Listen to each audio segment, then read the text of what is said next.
start with John Corrales.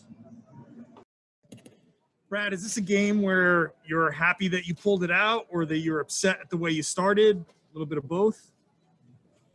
Yeah, I'll look at it objectively, and figure out why we didn't play as well to start. They've been hard to guard. I mean, they scored 137 the other night in Indiana in regulation. There's, as I said before the game, you can fool yourself with their record, but they haven't had all these guys available very much. Towns was out for a long time. Russell hasn't played in a few weeks. This is only his second game back.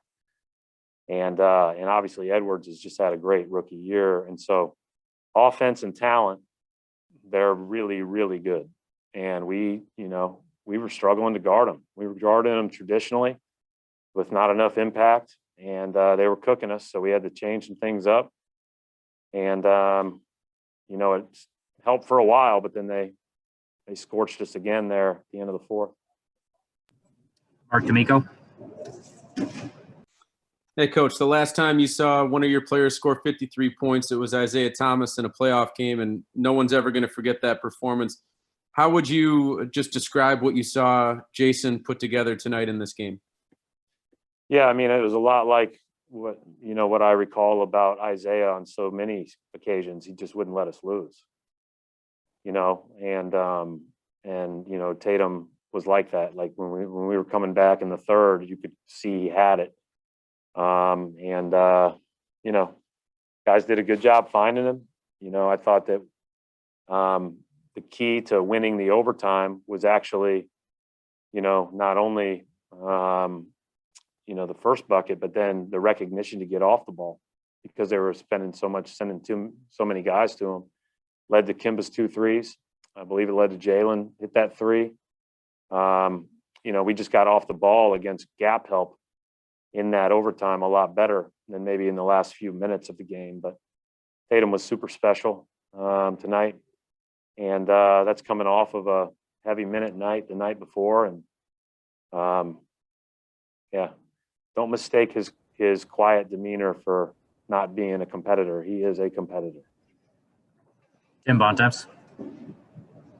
Hey, Brad. Not a typical move for you to go back to the full starting lineup to start the second quarter like you did. Was that part of what you were talking about with trying to get you guys jump started after that slow start there? Be honest, Tim, I was just hoping I just didn't want it to be 30 at halftime. And it was not heading in the right direction, and just wanted to maintain a distance, and just kind of hang in. I didn't think our starters played great out of the gate, but I thought that those guys would give us a good chance to start that quarter well.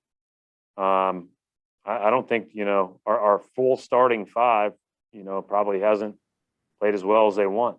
But I think obviously Tristan's given us a lot off the bench. I think Grant's been good off the bench. Peyton hit made a couple big plays. So we were going to mix it up, but I didn't want the game to get out of hand that quickly. And just to follow up on that, Kemba obviously ended up at 41 minutes. I know he didn't play Wednesday. Was there any hesitation on your part to have him out there for the overtime or for all of it, based off where you guys are at, or is he good to go that many in a situation like that now? The whole point of the year was to build him up to the point where you can throw a couple games like that at him. But not, we're not going to do that every night. But the reason why, I've kept him basically under 35 the whole year was so that we could build up to nights like this if we need to. But, we'll go from there. I thought he struggled a little bit, but he was, he's who he was when it mattered most, when he had to knock down those shots in overtime. John Corrales. We talked the other night about the free throws and these guys maybe not being big free throw guys, but Tatum got 16 tonight. What does he do in games like this? Every once in a while when he pops off for a big free throw night, what do you see in those games?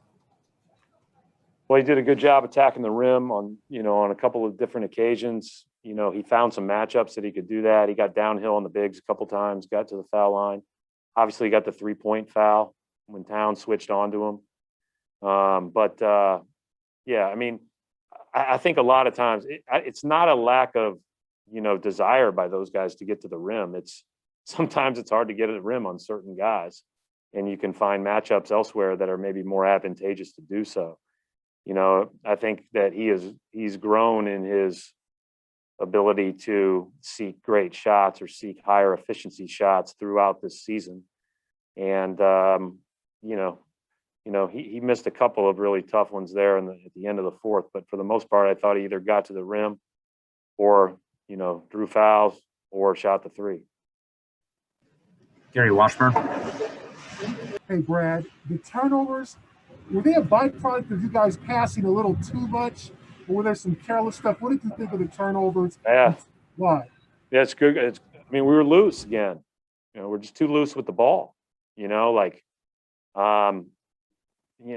know why that is, because everybody that's played in the league knows Rubio is just like laying in the weeds trying to steal the ball.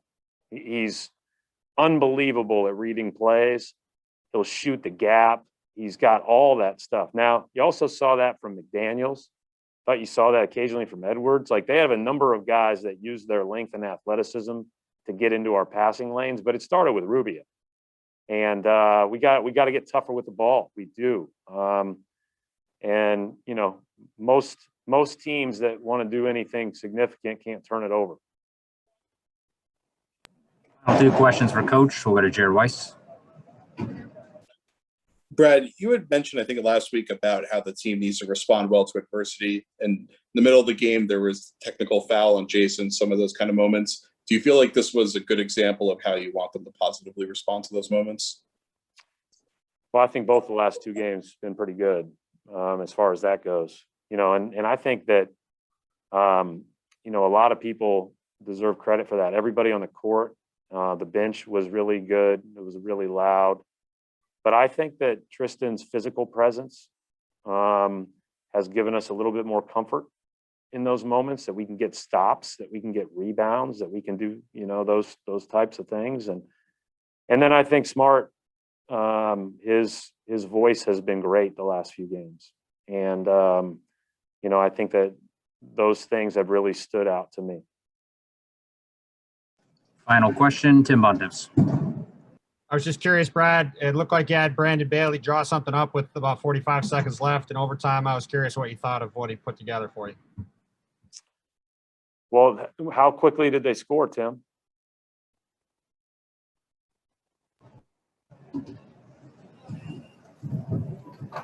I don't remember.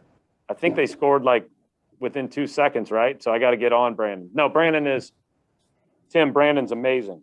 And the guy wakes up, his dreams are about closeouts and guarding the ball and blocking out. Like, he just loves defense.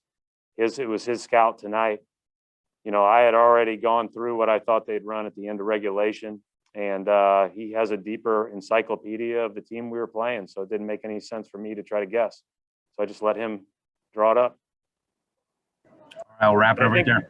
But I think they scored pretty quickly. So maybe we can bust him on that.